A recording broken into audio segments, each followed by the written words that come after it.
তো আমাদের এটা যেহেতু মান ঊর্ধ্বক্রমে সাজাতে বলছে, তাহলে আমরা ছোট থেকে বড় দিকে যাব।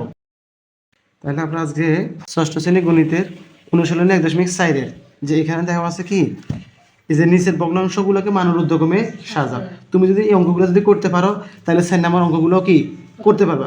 আগে ঊর্ধ্বক্রমে বলতে আমরা কি বুঝি বলো, ছোট থেকে বড়, আর অর্ধক্রম হচ্ছে কি বড় থেকে ছোট। হ্যাঁ, এখন আমরা এই যে প্রথমত হচ্ছে মানের ঊর্ধ্বক্রমে সাজাও। তো মানের ঊর্ধ্বক্রমে সাজাইতে হলে কোন এখানে মানে এই যে ভগ্নাংশগুলো দেওয়া আছে 6 ভাগের কত 7, এই যে দেওয়া আছে 6 ভাগের কি 7, 9 ভাগের কত 7, 21 ভাগের কত 16, 63 ভাগের কত 50, যে ভগ্নাংশগুলো আছে এই ভগ্নাংশগুলোর মধ্যে কোনটা বড় সেই অনুযায়ী আমরা কি ছোট থেকে আস্তে আস্তে সাজায় বড় দিকে যাব।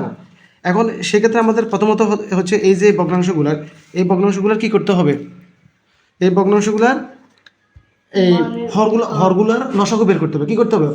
লসাগু বের করতে হবে। সমহর বিশিষ্ট ভগ্নাংশ হয়, তাহলে যে ভগ্নাংশের লব বড় সেটা বড়। সমহর বিশিষ্ট ভগ্নাংশের ক্ষেত্রে যে ভগ্নাংশের লব বড় সেই ভগ্নাংশটা সবার বড়। আর যদি এর বিপরীত মানে লবগুলো যদি সমলব হয়, তাহলে যেখানে হর যেটা বড় সেটা কি ছোট।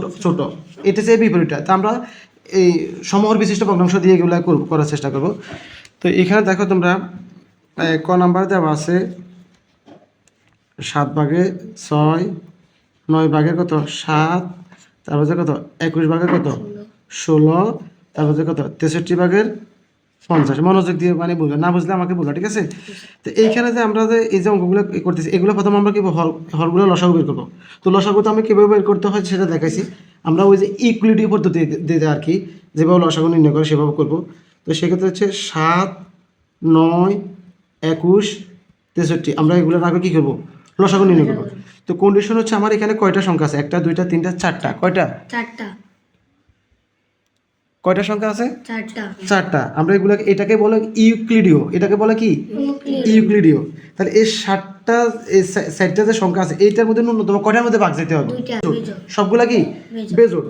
আমি 3 দিয়ে দেখি, 3 দিয়ে যাবে। তো 3 দিয়ে দিলে প্রথমে 3 দিয়ে 7-এর ভিতরে ভাগ যায় না, 7 বসে যাবে। হ্যাঁ, 3 তিরিকে কত 9, 3 7 21, 3 21, এই 3 দুগুণে কত 6, 3 একে 3, মানে 3 21 কত 63।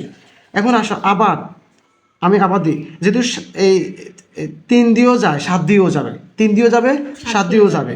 তাহলে দেখো 3 দিয়ে দিলে এটার মধ্যে যাবে এটার মধ্যে যাবে, 7 7 বসে যাবে। তো আমি 3 দিয়ে দেখি, প্রথমে 3 দিয়ে দেখি, 7-এর 7 বসা দিলাম। তারপর হচ্ছে কি 3-এর 3 বসবে, 7 3-এতে দিলে একবার যায়, কবার যায় একবার, 3 একে 3, 3 3 বার কবার যায় একবার। 7-এর 7 বসবে, 3 7 কত 21। এখন কত দিয়ে দেবো 7 দিয়ে দিব, যে সবগুলো 7 না, এই জন্য আমি এখানে 7 দিয়ে দিব। 7 একে 7, 1 1।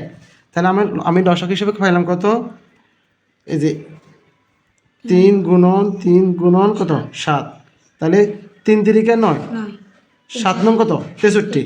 তাহলে আমার লসাগু পাইলাম কত 63। হরগুলো লসাগু পাইলাম কত 63। তাহলে এখন আমরা হর দিয়ে ভাগ লব দিয়ে গুণ। প্রথম ভগ্নাংশ আমরা লিখব, প্রথম ভগ্নাংশ হচ্ছে 7 ভাগের কত 6। তাহলে সবগুলোর হর কিন্তু 63 হবে, সবগুলোর হর কি হবে। এখন হর দিয়ে ভাগ লব দিয়ে গুণ। এখন 7 দিয়ে 63 কি করো ভাগ করো, ভাগ করলে কত যায় 7 9 63। এই কত পাইছি 9 পাইছি, এই 9টা কি দিয়ে লব 6 দিয়ে গুণ হবে। তাহলে কত 63 ভাগের 6 9 কত 54। এটা গেল, ঠিক আছে। এখন আসো দ্বিতীয় ভগ্নাংশ। তারপরে আমরা মানের ঊর্ধ্বক্রমে পুরো সাজাবো, ঠিক আছে না। তারপর আসো আমাদের দ্বিতীয় ভগ্নাংশ কত 9 ভাগের, এই যে 9 ভাগের কত 7, 9 ভাগের 7। তোমরা যদি এখন থেকে যদি ভুলে যাও অঙ্ক ভিডিওটা দেখবা, কয়েকবার দেখবা, দেখি তারপর নিজেরা কি করবা চেষ্টা করবা, যেখানে আটকিবা ঠিক এই ভিডিওটা আবার পুনরায় কি করবা রিপিট করবে। এখন আসো আমরা এখানে কত বসাবো, তাহলে আমাদের লসাগু কত পাইছি 63। আবার এখন 9কে কি দিয়ে 63 ভাগ করবো, 63 ভাগ করলে কত পাইতেছি 7, কত পাইতেছি 7। সেটা দিয়ে 7 হর দিয়ে ভাগ লব দিয়ে গুণ। থিওরি হচ্ছে যে হর দিয়ে ভাগ লব দিয়ে গুণ। হর দিয়ে কাকে বার করবো লসাগুকে, যেটা পাবো সেটাকে লব দিয়ে, লব আছে 7, তো 7 7 কত 49, নিচে কত 63। এখন আমি এই পাশে করে ফেলি যেহেতু জায়গা আছে। তৃতীয় ভগ্নাংশ তো তৃতীয় ভগ্নাংশ আমার আছে কত? তৃতীয় ভগ্নাংশ আমার আছে কত? 21 ভাগের কত? 16। তাহলে এখানে আমার লসাগু কত আছে? 63। এটা আমরা সমহর বিশিষ্ট ভগ্নাংশ দিয়ে ঊর্ধ্বক্রমে সাজাবো। হ্যাঁ, আমরা এটাকে চাইলে লব লব লব দিয়ে করতে পারতাম। কি করতে পারতাম? লব দিয়ে, লবগুলো সমান করে। এখন আমরা এটাকে করব সমহর বিশিষ্ট দিয়ে করব। তোমরা এগুলাকে এইভাবে করিও। তাহলে 21 দিয়ে দিলে 21 দিয়ে 63-তে ভাগ দিলে কবার যায়? 3 বার যায়। 3 21 কত? 63। তোমরা যদি এটাতে এই ভাগ দিয়ে দিয়ে করতে পারো, নাহলে ক্যালকুলেটর ইউজ করতে পারো। তো 63 কত পাইলাম? 3। 3 দিয়ে আরো গুণ হবে 16 রে। তাহলে এখানে কত? 63 ভাগের কত? 48। 3 16 কত? 48। তারপরে আসো চতুর্থ ভগ্নাংশ। চতুর্থ ভগ্নাংশ আমার ভগ্নাংশ কত দেওয়া আছে? 63 ভাগের 50। আমার হর কত? লসাগু কত? 63। তো 63 দিয়ে 63 ভাগ করলে কত? 1। 1 দিয়ে 50 গুণ করলে কত? 50 কে 50। এখন বলো এই যে ভগ্নাংশগুলোর মধ্যে কোনটা লব সবচেয়ে বড়? সমহর বৈশিষ্ট্য ভগ্নাংশের ক্ষেত্রে যে ভগ্নাংশের লব বড় সেটা সবচেয়ে কি বড়। এখন বলো এই যে 63 ভাগের 54, 63 ভাগের 49, 63 ভাগের 48, 63 ভাগের 50, তাহলে কোনটা বড়? সবচেয়ে বড় কোনটা? এটা লব 54, এটা বড়। তো তাহলে আমার প্রথম বড় হচ্ছে কোনটা? ছোট থেকে বড় দিকে। ছোট থেকে কি? তার মানে আমাদের প্রথম বড় হচ্ছে এটা। তারপর হচ্ছে কত?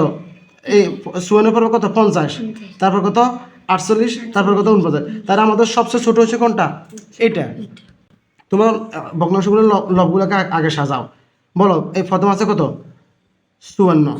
তারপর আছে কত? 49। তারপর আছে কত? 48। তারপর আছে কত? 50। এখন বলো এটার মধ্যে সবচেয়ে বড় কোনটা? 54। তারপর আছে কত? 50। তো তুমি এটাকে এভাবে সাজাই ফেলো। তাহলে সরি, আমরা এটাকে এইভাবে লিখতে পারি 48, 49, 50, তারপরে কি 54। তার মানে আমার প্রথমে 48 ভগ্নাংশ যেটা আছে সেটা বসাবো, যে ভগ্নাংশের লব 48 সেটা বসাবো। সুতরাং লিখব মানের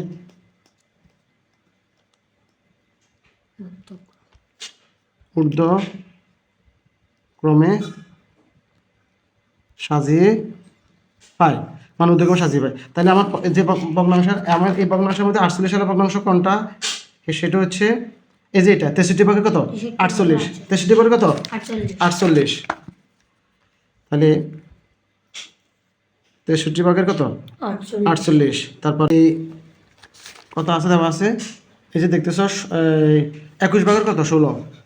আমাদের মেন ভগ্নাংশ 21 ভাগের কত? 16। তারপর আছে কত? তারপর আছে 63 ভাগের 49 কোথা থেকে, কোন ভগ্নাংশের ভিতরে আছে? 63 ভাগের ভগ্নাংশ আছে এই যে 9 ভাগের কত? 7। 9 ভাগের কত? 7। 9 ভাগের 7। তারপর আছে কত? সরি, আমার এখানে এই যে 50, আমি এখানে ভুল লিখে ফেলছি না। প্রথম আমরা 48, তারপর হবে কি 49, তারপরে কত? 50, তারপরে হবে কত? 54। এখানে এটা তোমরা খেয়াল করবে না, প্রথমে 48, তারপর 49, তারপর 50, তারপর এইটা হচ্ছে সবচেয়ে বড়। তার মানে ঊর্ধ্বক্রমে যাচ্ছে, ছোট থেকে বড়ের দিকে যাচ্ছে। হ্যাঁ, তারপরে 7 ভাগের এটা। এরপরে 63 ভাগের 50 কোন ভগ্নাংশ? 63 ভাগের 50 এটা হচ্ছে যায় ওই এই চতুর্থ ভগ্নাংশটা আমার 63 ভাগ 50 ভগ্নাংশ এভাবে আছে 63 ভাগের 50। আর তারপর একটা হচ্ছে কত? 7 ভাগের কত? 6। 7 ভাগের 6। এইটা আমাকে এইভাবে করার পর এইভাবে আমাকে সাজাতে হবে। তার মানে আমার এই ভগ্নাংশগুলোর মধ্যে এই যে এই ভগ্নাংশগুলোর ভিতরে আমার এটা হচ্ছে সবচেয়ে বড়। এটা হচ্ছে কি সবচেয়ে বড়। তারপরে হচ্ছে তাই এইটা 63 ভাগের কত? 50। তারপর হচ্ছে কত? 9 ভাগের 7। সবচেয়ে ছোট হয়েছে কত? 21 ভাগের 16। এখন তোমরা বুঝছো কিনা বলো? এখন তোমরা এই আলোকে খ নাম্বারটা করবা।